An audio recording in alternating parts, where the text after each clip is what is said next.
All right. I think we're going to get started. Can you all hear me okay? Great. Well, welcome everybody. Welcome to the University of Colorado and to the 2023 ACADIA Conference, Habits of the Anthropocene. My name is Mark Swackhammer, and I'm the chair of the architecture department here at CU Denver and one of the co-site chairs of this year's conference, along with Asia Crawford. I'm going to kind of MC us through these first opening remarks. And to kick things off, it's my pleasure to first introduce Dean of the College of Architecture and Planning, Dr. Stephanie Santarico. As a first-generation student, Dean Santarico is dedicated to helping all individuals succeed through education, mentoring, and connection to real-world experiences. This includes bringing students into interdisciplinary collaborations, such as with the Denver Museum of Nature and Science, the Denver Police Department's crime lab, and many more, even a local ice cream shop. As a professor of statistics for over 15 years of experience at the University of Colorado, Denver, she's received numerous awards for her work, including faculty and student mentoring awards, awards for her research and scholarship, and the Chancellor's Distinguished Lecturer and Outstanding Faculty Achievement Award in the College of Liberal Arts and Sciences. So please help me in giving a warm welcome to Dean Santarico.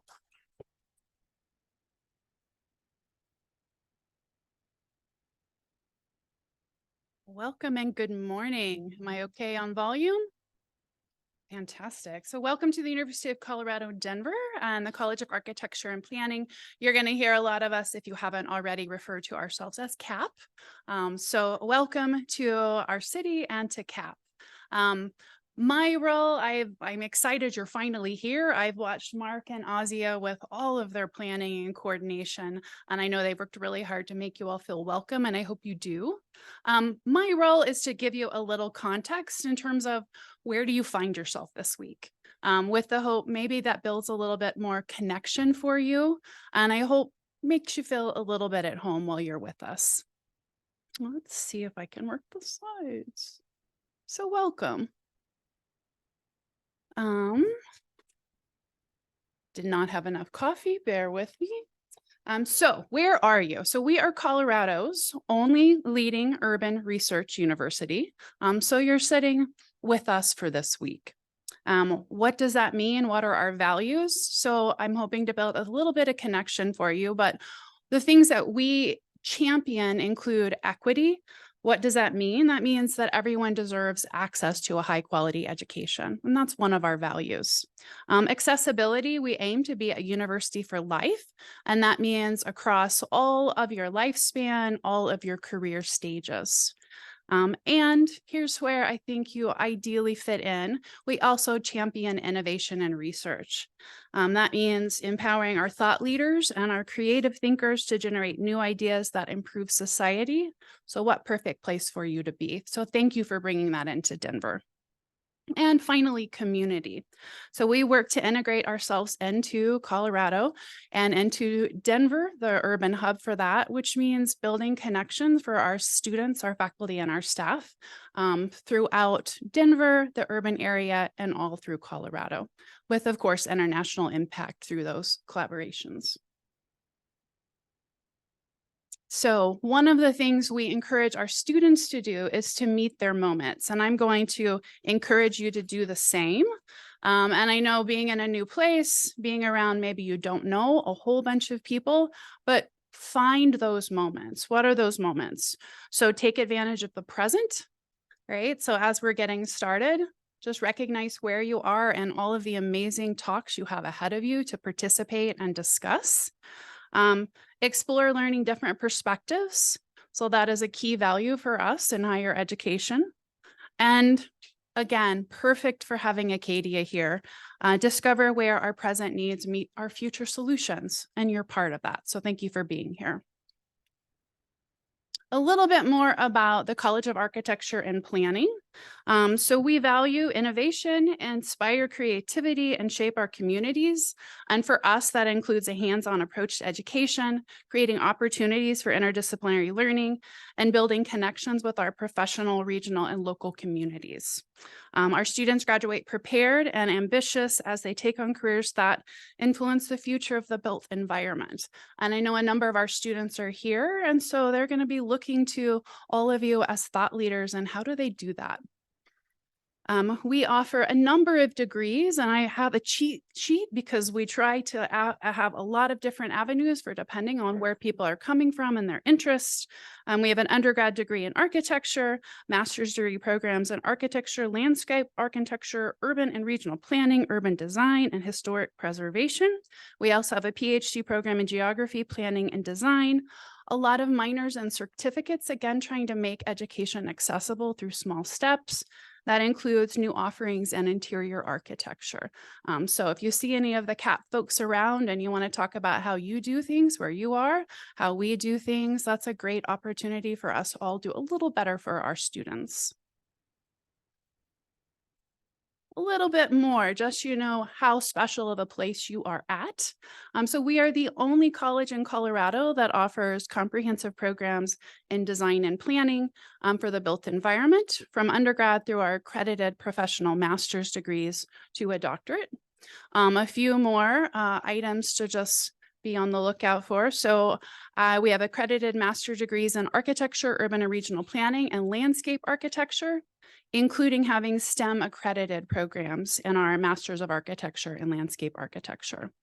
And throughout that curriculum, really emphasizing hands-on, interactive, and experiential learning opportunities. So in wrap up, welcome. We hope that you find both connection and inspiration while you're here. I hope it feels a little bit like home. If there's anything we can do to make your stay with us more inspiring, more connected, please do let us know. That includes, please feel free to come visit our studios in the CU Denver building. You'll find me on the 3rd floor with the Dean Suite. You're also welcome to come by if you want to grab some tea, have some conversation. You are most welcome to bring all of your thought and creativity into our space, and we hope to share the same with you. So welcome, please enjoy.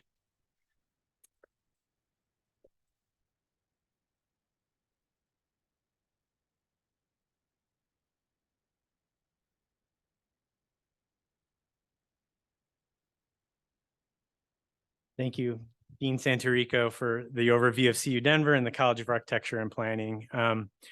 As you can see, we have a lot to be proud of, not the least of which are our incredible students, many of whom helped to make this conference possible. In the architecture department at CU Denver, we enroll about 600 students. 450 of them are undergraduates in our Bachelor of Science program, and 150 are graduate students in our Master of Architecture program, which is the only accredited architecture degree program in Colorado or within about a 450-mile radius of Denver.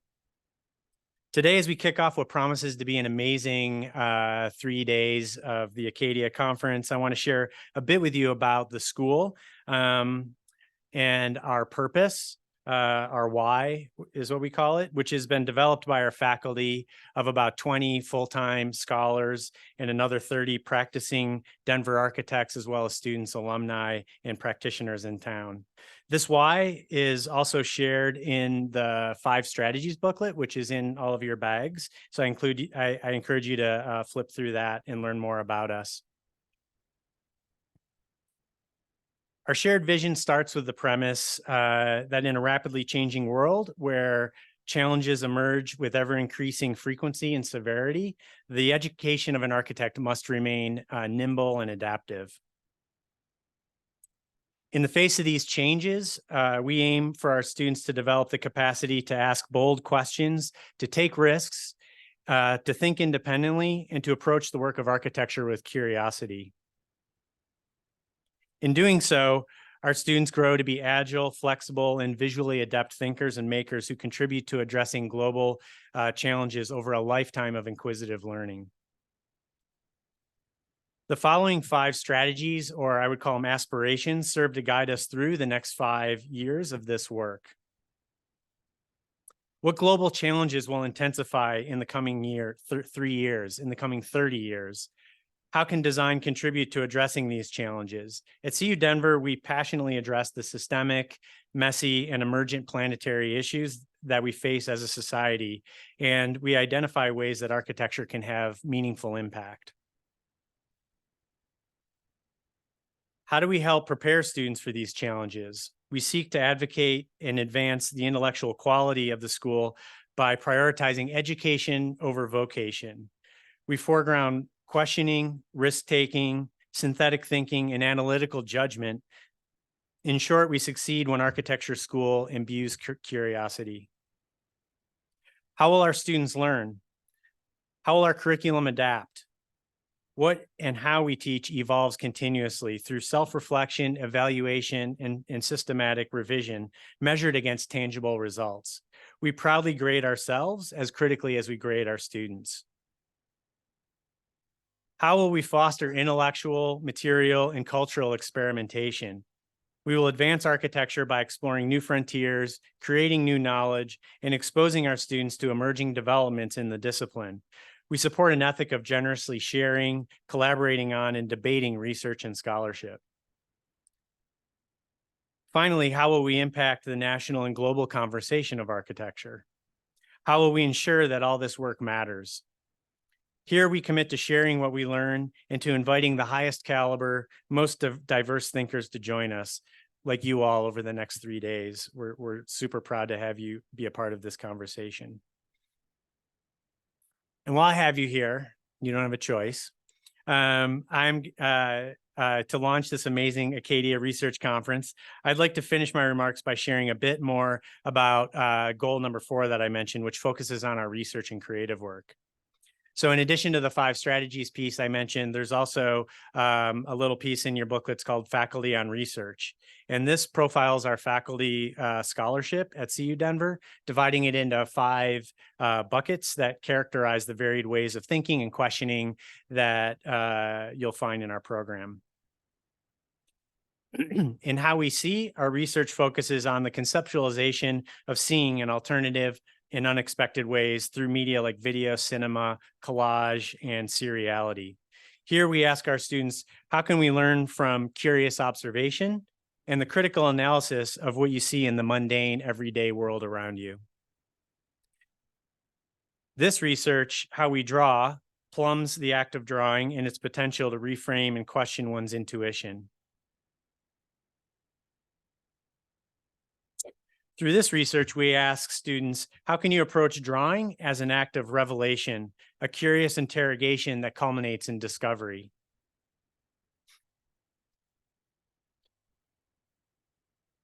Through this research, we ask students, through critical making, we ask students, how can you challenge industry habits through a mastery of craft with materials in both known, but also disruptive and unsanctioned ways? And within this territory of research, we focus on the role of intersectional thinking. So I want to just for a minute talk about this project. This is a project that is just finished last year, led by Rick Sommerfeld, who's here. And this is a research station in Antarctica that was designed and built by our students and design build program alumni for NOAA, the National Oceanic and Atmospheric Association. So it's one of the first international projects we've done with our design build program. In how we expand, we focus on the role of intersectional thinking and what it plays in resilient and adaptive approaches to architecture. Through observing and participating in this type of research, our students connect with diverse outside voices to address wicked, messy, and difficult societal problems. Finally, in this research, critical curation and storytelling bring a direct understanding and relevance to historical trajectories in architecture through the manifold lenses of preservation, their vernacular, diverse and global traditions of the discipline, and the varied histories we find of the built environment. Here we ask students, can you reference tradition critically and authentically to not just celebrate, but also to question its value? Within and around all of this scholarship, students cultivate independent thinking skills as they mature and claim agency over their educational arcs. While each faculty member at CU Denver privileges a distinct pathway, what is consistent in this scholarship is a profound sense of curiosity about the world and a sense of architecture as an act of interrogation rather than declaration. This curiosity makes CU Denver an ideal place to host the 2023 ACADIA conference, where a passion for leveraging technology as a force for disruption, advancement, radical inclusivity, and profound curiosity is one that is shared. Now, it's my pleasure and honor to introduce Dr. ACIA Crawford, co-site chair of this year's conference, and an assistant professor of architecture here at CU Denver, who will share this year's theme and a bit more about what you'll be experiencing here over the next 3 days. So please help me welcome ACIA.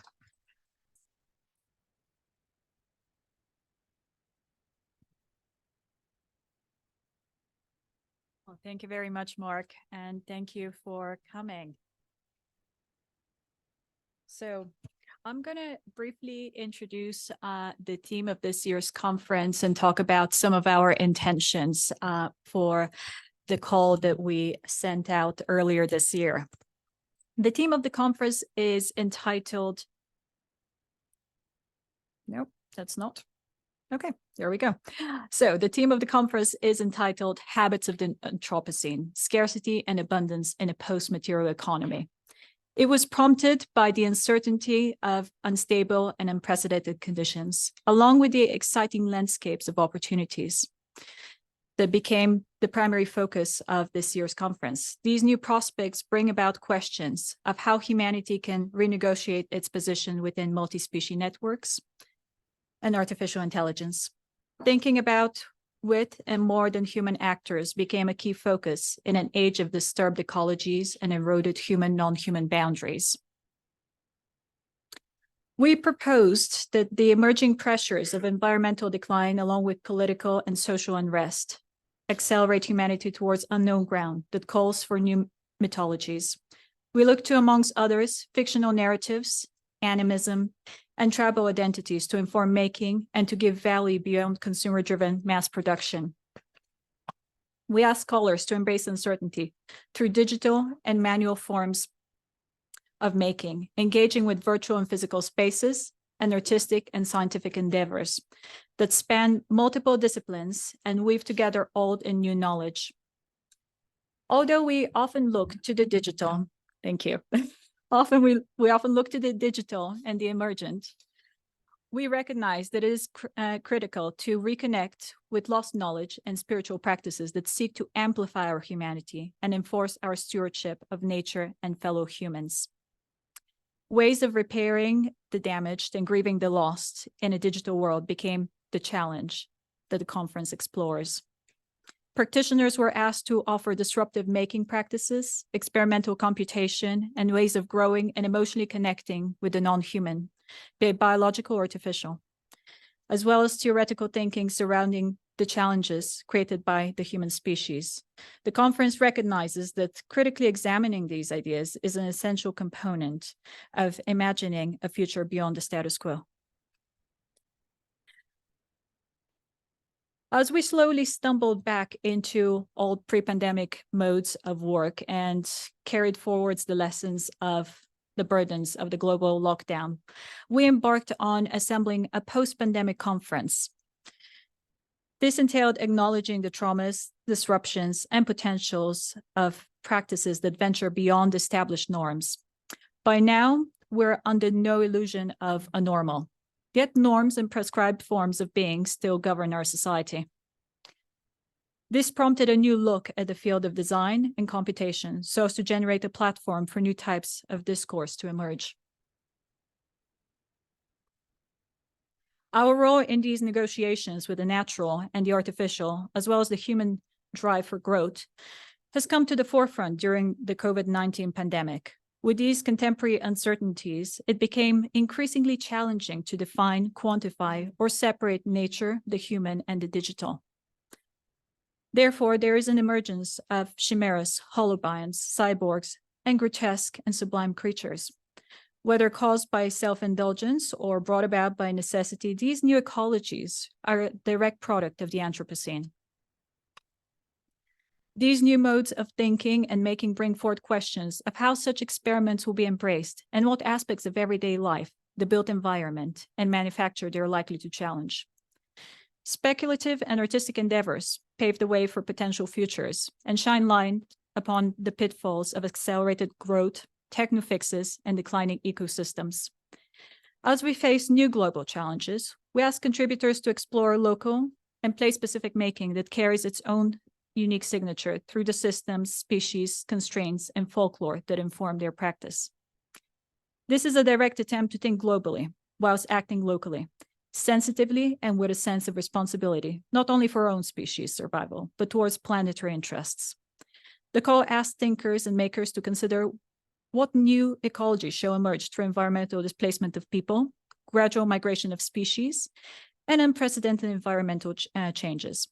What forensic landscape shall emerge from the byproducts of our contemporary society? And how can we scavenge and repurpose the leftovers of civilization?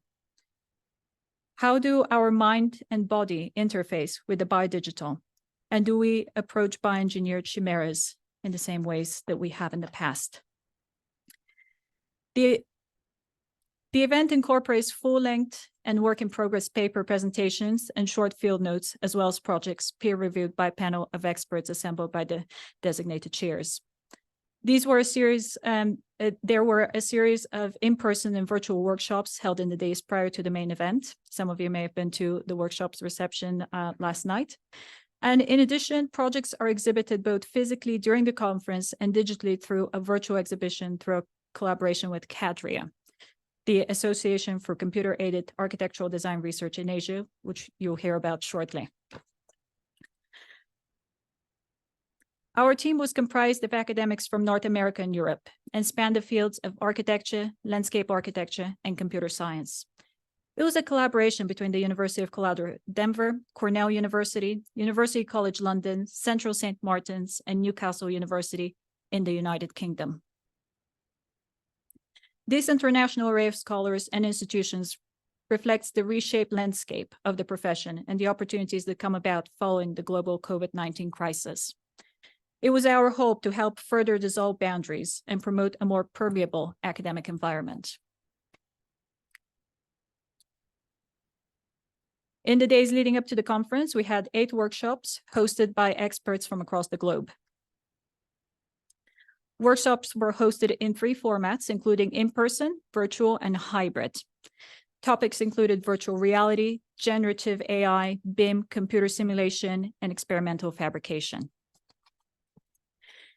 And in addition to the paper lineup of the next 3 days, we have a number of networking events that include opening reception tonight, hosted at the Alliance Center, which is also the quarters of the local AIA chapter. So we hope you'll join us for that.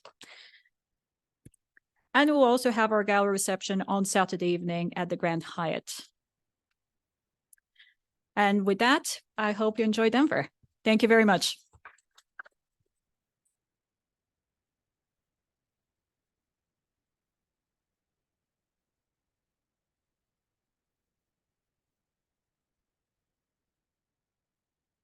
Thank you, Asia.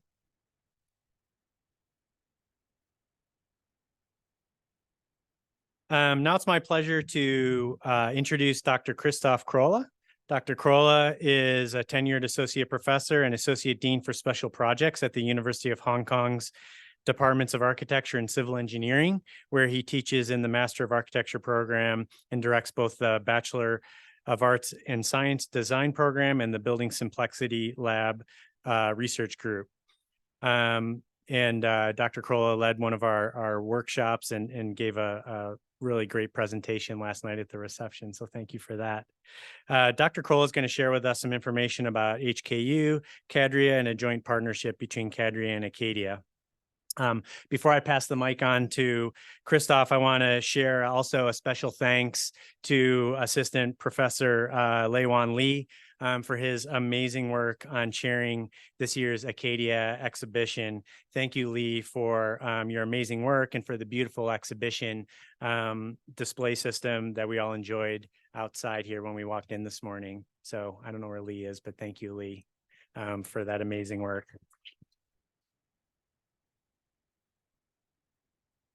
Christoph, please join us.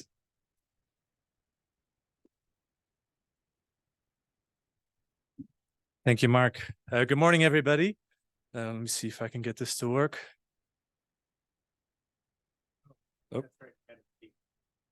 Oh, first the video? Yeah, let's just do this video. Sorry about that.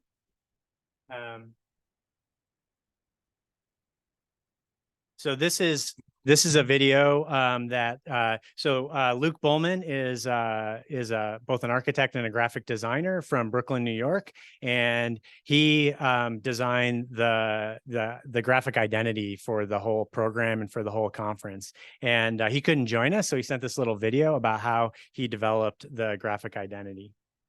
I think if I hit forward again, it'll play. Hi, this is Luke Bullman. These are some comments on the development of visual identities. When we began the project, we were interested in some extreme environments, especially those where whiteout conditions prevail. The idea was that this type of visual condition might be able to yield a typographic result. The type form that we began with is a robust form, but then through a sort of whiteout process, what we're able to do is reduce the amount of detail in the form. The form then is able to communicate clearly, but still be just on this side of recognizability or readability. But we also need these forms to have different types of thicknesses in order to be able to work across a whole number of different applications. The addition also color and a variety of colors also extends the kind of visual impact or the visual association of the phrasing and the identity. So depending on what we pair it with image-wise, and then also the color set that we use, we're able to evoke different aspects of the Anthropocene.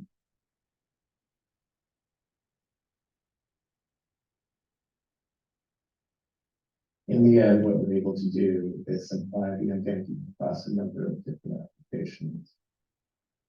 It's food, lighting, based media,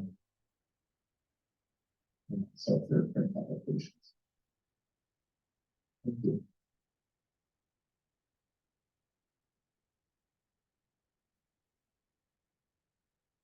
Now, Christoph. Okay, thank you. Thank you. Thanks. So hi, good morning, everybody. First, thank you so much for having us over here and for organizing this conference. For those of you who have organized conferences in the past, you know it's a Herculean task. So congratulations on bringing us all here. I'm here as a representative of Hong Kong U, where I'm the Associate Dean of Special Projects, as was mentioned, and also as a representative of ACADIA. So ACADIA is the sister organization of ACADIA in Asia. And a few months ago now, I think we were approached by ASEA and Lee to see if we would be interested in maybe creating some sort of a collaboration. And like everybody, having suffered tremendously from being isolated through COVID, an opportunity like that is not something that you easily let go. So we jumped on it very quickly. And what I want to show you today is how we've been able to bring a little bit of the flair from ACADIA to here. But first, I want to quickly tell you a little bit about Hong Kong U and why it's a fantastic place that you should all come and visit if you're ever in the area. So this is what I mentioned, the joint events that we're organizing. So this is the city of Hong Kong, for those of you who have been, a fantastically unique urban setting in the middle of a very green and natural environment. And Hong Kong U is on the far left of this image there that you see. The type of urban fabric and architecture that we have there is of a density that you probably have never experienced before, but it's a living demonstrator that high density actually works and allows for a different type of community creation. And to be in a university at the edge of that city is a very unique opportunity because it brings all kinds of different questions to the foreground. And Hong Kong U, as an institute, it's a world-leading university, a research-driven university that uses its position as a central hub in Asia and as a leading connection point to the rest of the world to push the work that we're doing there. It's China's only English language comprehensive built environment faculty as well that we have there. So all of you could easily come in and participate in the dialogues there. We have 3 departments and then 1 division in our faculty, so architecture, real estate and construction, and urban planning and design with the landscape division in the Department of Architecture, which is the category in which I'm operating most. We have 5 bachelor programs, architecture, landscape, urban studies, interdisciplinary design plus, and then science and surveying. And then we have a whole slew of very interesting postgraduate master programs, on top of which we also have a very, very competitive, very high profile PhD program for which we're always looking for interesting candidates to apply for and join in. And the faculty also has a wide range of research labs led by very different people in all kinds of disciplines, several of which are probably represented here as well. So the Building Complexity Lab is the one I run, but we have also fabrication, material technologies, etc. Now, what we did together with you here is we helped facilitate both with ACADIA 4 of the 8 workshops. So 2 of those were taught by Hong Kong U staff. 1 was taught also at Hong Kong U by Victor, a graduate from Hong Kong U. And then the one on the bottom left was by our ACADIA partners, by Nick Bao. So we're very happy to have that input there. But the most important collaborative element is the joint exhibition that we organized. So this is the work of Lee and Asha combined with Hao Chen Tsang, who's here as well at our Hong Kong site. So we're creating a sister exhibition of project exhibition of what you have here, for which a separate open call was organized and more projects were added on the Hong Kong side. So Hao Chen and his team are working hard to meet the opening of that, which is in a few weeks. I believe it's 2 weeks from now that we're starting. So if you were in our neck of the woods on the 14th of November, please come and have a look and see how we've turned the exhibition that we have here into a separate event in our library. And I believe that's all I had to say. Thank you very much.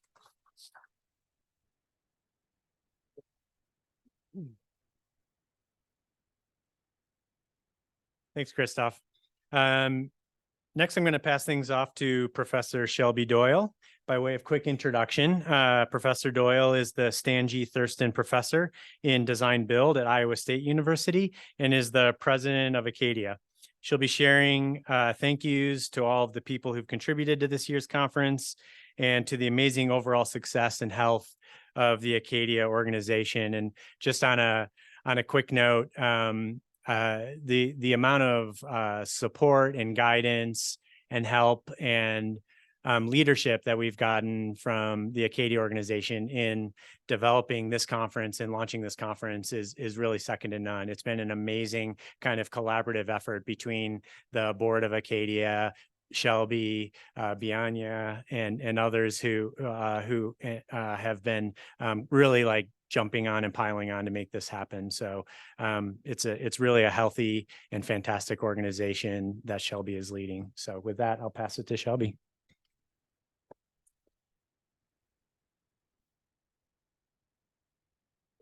Thanks, Mark.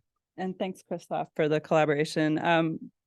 Good morning. My name is Shelby Doyle. I am the 2023 ACADIA president and an associate professor of architecture at Iowa State University.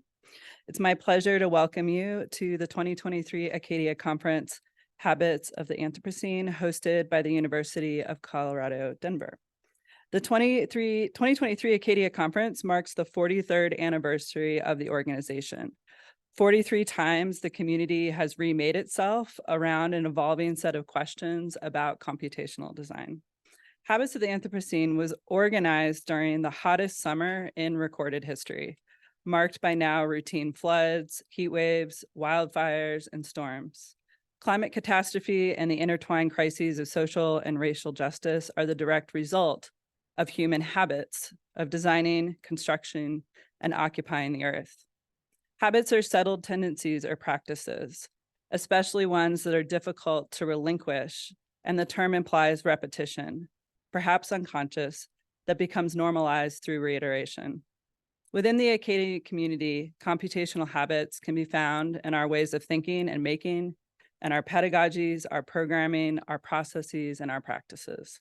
Or to quote Donna Haraway, the stories and practices of becoming with in times that remain at stake, in precarious times, in which the world is not finished and the sky has not fallen yet.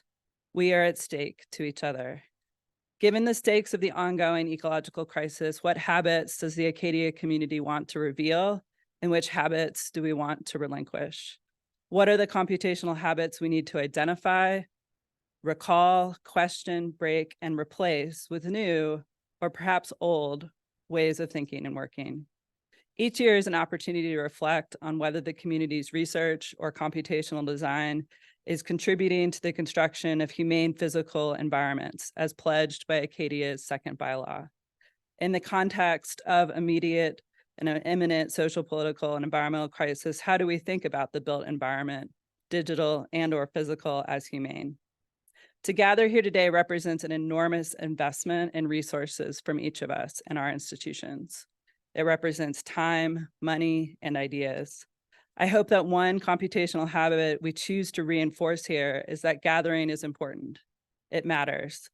Community is essential to a humane future, and that we remain at stake to each other. In that spirit, I'd like to thank the many, many people who made gathering here today possible. So to begin, thank you to the University of Colorado leadership team, Chair of the Department, Mark Swackhammer, and Dean Stephanie Santarico for your support, enthusiasm, and commitment to taking on the tremendous collective effort that goes into organizing an international peer-reviewed conference. And huge thanks goes to the conference co-chair team, Ozia Crawford and Mark Swackhammer, who are our site chairs, technical chairs Richard Beckett, JB Vanucci, and Nancy Dinez, exhibition chair Leiwan Lee, workshop chair Tora Enodotir, as well as Lynn Campbell, Cynthia Fishman, and Dylan Oxen for their immense effort making this conference possible. So if we could give them a big round of applause.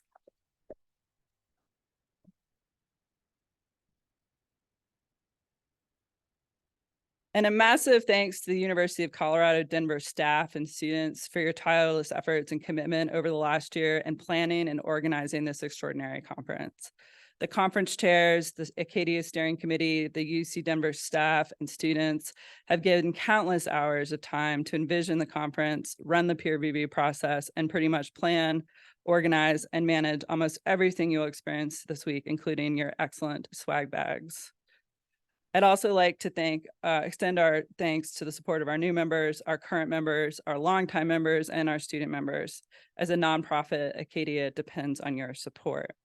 Thank you in particular to our esteemed peer reviewers for your time and effort toward reviewing the ACADIA 2023 papers and projects. We also could not have done this without the dedication of ACADIA's all-volunteer board of directors, particularly the ACADIA Steering Committee for their collaboration with the 2023 team, especially by Anya Bogosian and ACADIA Vice President Jenny Sabin. And a big thank you to our conference and website production assistant, Cameron Nelson. Thank you also to the ACADIA 2023 IJAC editors and the entire board of directors. If you guys are here, could you raise your hands? I won't make you stand up. Thank you. Your work makes this organization possible.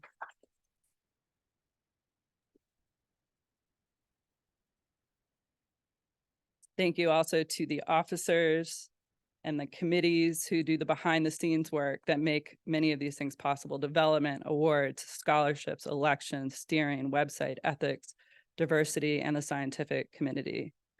And then also we have several awards that happen during the event. This annual awards program recognizes cutting edge work in digital design, research, practice, and pedagogy. And each of our 5 award winners will give a 30-minute talk during the conference. So I hope that you'll join us for those. And again, ACADIA is a volunteer organization. The board, the officers, the committees do all of this work for a half-price conference ticket. So I want you to consider what that means to be a volunteer organization in 2023. A really important reason of why we do this work is to reconsider how we make and remake Acadia in the present day toward a more equitable and inclusive future for computational design. And I'd like to share with you a few of those initiatives.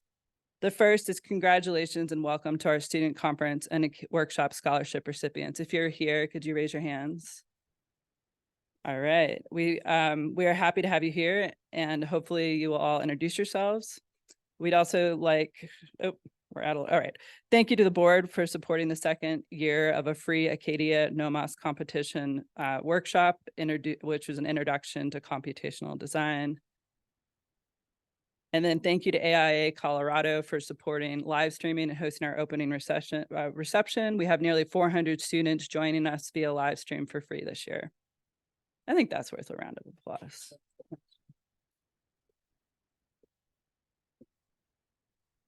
And then I want to share two new initiatives with you. The first is our inaugural Autodesk Acadia BIPOC Scholarship. Thanks to the generous support of Autodesk, 8 students received complimentary registration to the conference, access to a one-day exclusive Autodesk Acadia workshop, and a stipend for travel and accommodation. If the 8 scholarship recipients can please raise your hands. All right, so I challenge, thank you. Yeah, let's clap for that. So I invite all of you to please introduce yourselves and welcome these 8 scholars to our community. We also have 2 undergraduates who received a scholarship who are joining us, which I consider particularly brave for coming to a conference. And also thank you to our mentors who have volunteered their time and energy to work with the student scholars during the conference week and in the coming year. I want to thank again Acadia Vice President Jenny Sabin and Autodesk for funding and co-imagining this initiative, and the workshop leaders for joining us here in Denver. Our second and new initiative is the Acadia Cultural History Fellowship, which invites emerging scholars to contribute to the cultural history of Acadia as a means for considering its future. We received a truly overwhelming response to our call for proposals. If the fellows that are here today could raise their hand, I think. No hurry yet? Okay, well, the 2 should be in here. So if we could give them a round of applause. Their work, the work of all 3 will be available at the Acadia Cultural History exhibition table, which is in the rear of this room. So if you'd like to, please join us to see the results of their work. All right, and then to end, on Saturday, we have our annual general meeting and banquet where all new and current Acadia members are invited to learn about the organization, celebrate grant recipients, meet the new leadership, and hear about upcoming plans. On behalf of Acadia and the board of directors, thank you for joining us today in Colorado. We look forward to an exciting and stimulating conference, and I look forward to the conversations we will have over the next 3 days and what it means to be at stake to each other. I'll now pass it to our development officer, Sina Mostafavi, who will thank our sponsors.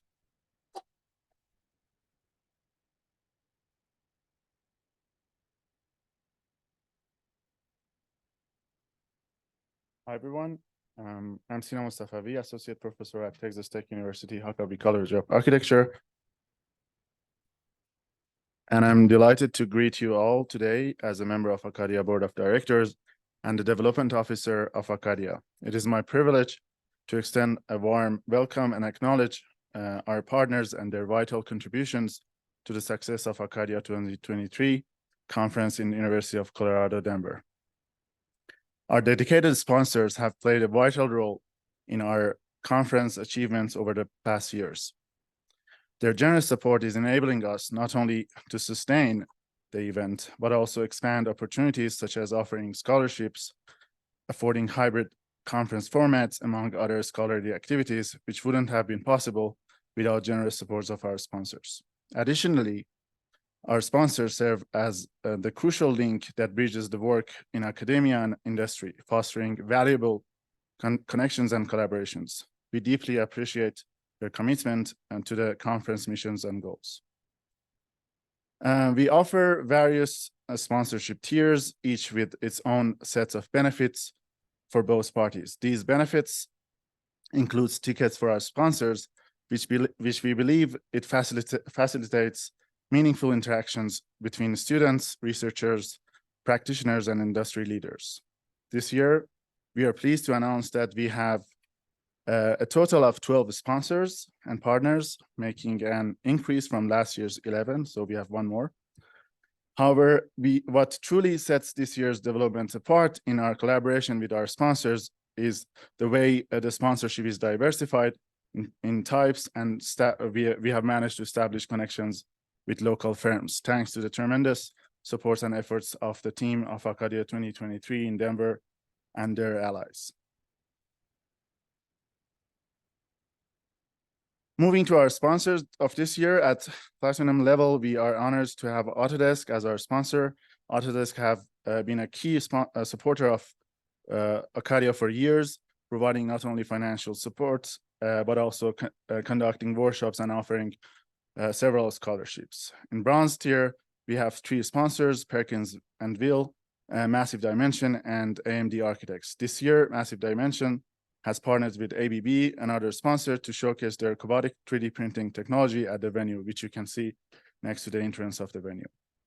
Supporting at sponsor levels are Icon Build, HDR, Page, Roland and Broughton, Arctura, and Oro Editions, and ABB.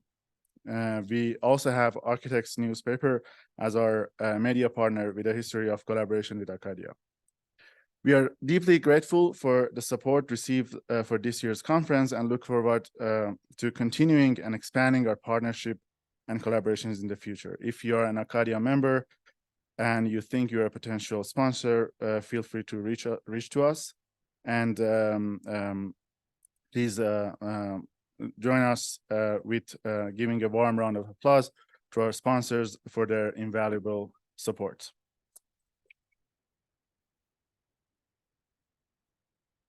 And now I would like to invite Ioana Taseva, representing Icon Build, one of our sponsors, to present their initiative. Thank you.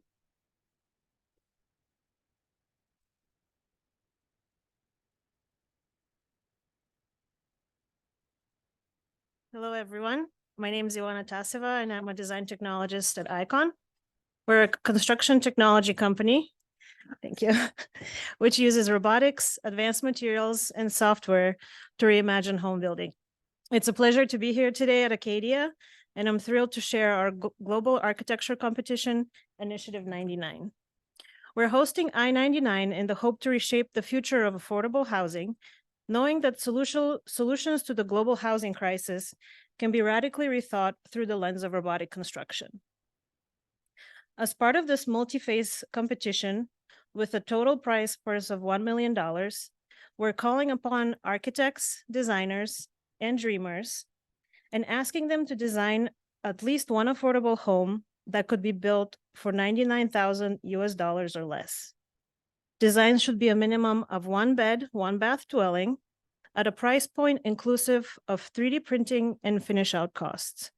More information on cost estimating can be found on the official competition rules. We recommend that contestants choose a user group for the design to rationalize and give meaning to the concept's overall narrative.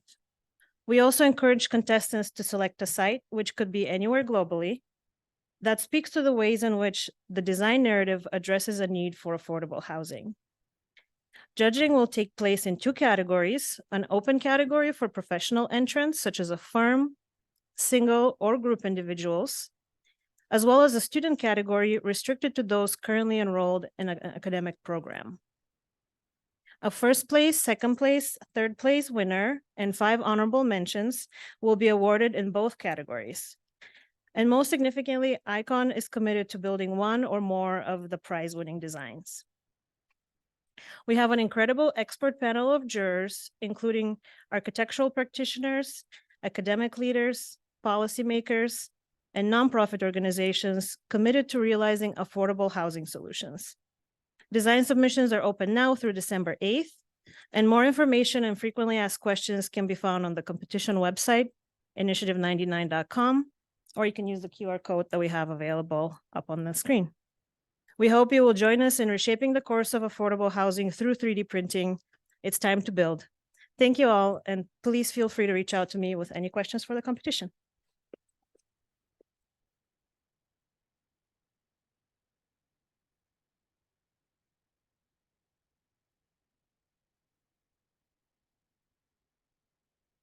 So that's it for the opening remarks. Thank you.